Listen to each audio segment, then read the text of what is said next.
ಈ ಬ್ರಹ್ಮಾಂಡದಲ್ಲಿ ಅತ್ಯಂತ ಗುಪ್ತವಾದ ಮತ್ತು ಪರಮ ದೈವಿಕ ಶಕ್ತಿಯ ರೂಪ ಯಾವುದು ಎಂದು ಕೇಳಿದರೆ ತಂತ್ರಶಾಸ್ತ್ರ ಹೇಳುವುದು ಅದು ಲಲಿತಾ ತ್ರಿಪುರ ಸುಂದರಿ.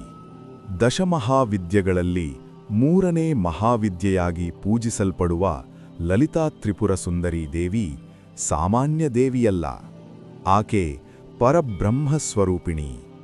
ಆಕೆ ಶಕ್ತಿ, ಆಕೆ ಸೌಂದರ್ಯ, ಆಕೆ ಚೈತನ್ಯ. ತಂತ್ರದಲ್ಲಿ ಒಂದು ರಹಸ್ಯ ಹೇಳುತ್ತಾರೆ.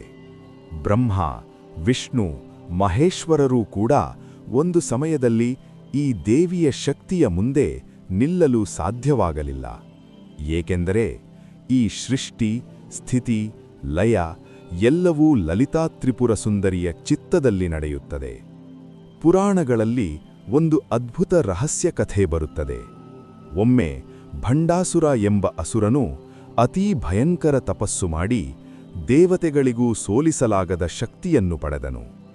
ದೇವತೆಗಳು ಎಲ್ಲರೂ ಸೇರಿ ಪರಮಶಕ್ತಿಯನ್ನು ಪ್ರಾರ್ಥಿಸಿದರು.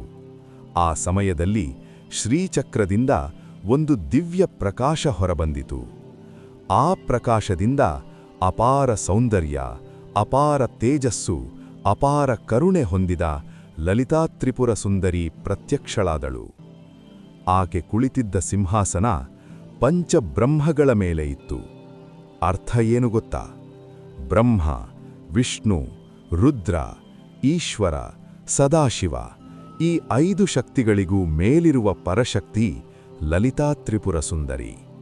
ತಂತ್ರದಲ್ಲಿ ಹೇಳುವ ಒಂದು ದೊಡ್ಡ ರಹಸ್ಯ, ಯಾರ ಜೀವನದಲ್ಲಿ ಲಲಿತಾ ತ್ರಿಪುರ ಸುಂದರಿಯ ಅನುಗ್ರಹ ಬರುತ್ತದೆ ಅವರ ಜೀವನದಲ್ಲಿ ಅಡಚಣೆಗಳು ಕರಗುತ್ತವೆ, ದುರದೃಷ್ಟ ದೂರವಾಗುತ್ತದೆ, ಅಂತರಂಗ ಶಕ್ತಿ ಜಾಗೃತಿಯಾಗುತ್ತದೆ ಮತ್ತು ಶ್ರೀವಿದ್ಯಾ ಮಾರ್ಗ ಸ್ವತಃ ತೆರೆಯುತ್ತದೆ. ಆದರೆ ಈ ದೇವಿಯ ಉಪಾಸನೆ ಸಾಮಾನ್ಯ ಉಪಾಸನೆಯಲ್ಲ.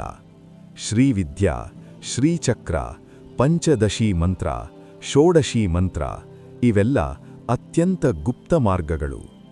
ಗುರುವಿಲ್ಲದೆ ಈ ಮಾರ್ಗಕ್ಕೆ ಹೋಗಬಾರದು ಎಂದು ತಂತ್ರದಲ್ಲಿ ಕಠಿಣ ಎಚ್ಚರಿಕೆಯಿದೆ. ಇನ್ನೊಂದು ಭಯಂಕರ ರಹಸ್ಯ, ಯಾರ ಮನಸ್ಸು ಶುದ್ಧವಾಗಿಲ್ಲ, ಯಾರಲ್ಲಿ ಅಹಂಕಾರ ಇದೆ, ಯಾರಲ್ಲಿ ಕಾಮ, ಕ್ರೋಧ, ಲೋಭ ಹೆಚ್ಚು, ಅವರಿಗೆ ಲಲಿತಾ ತ್ರಿಪುರ ಸುಂದರಿ ಉಪಾಸನೆ ಫಲ ಕೊಡೋದಿಲ್ಲ. ಆದರೆ ಭಕ್ತಿ, ಶುದ್ಧತೆ, ಸತ್ಯ ಇರುವವರಿಗೆ ಆಕೆ ತಾಯಿಯಾಗಿ ರಕ್ಷಣೆ ಮಾಡುತ್ತಾಳೆ.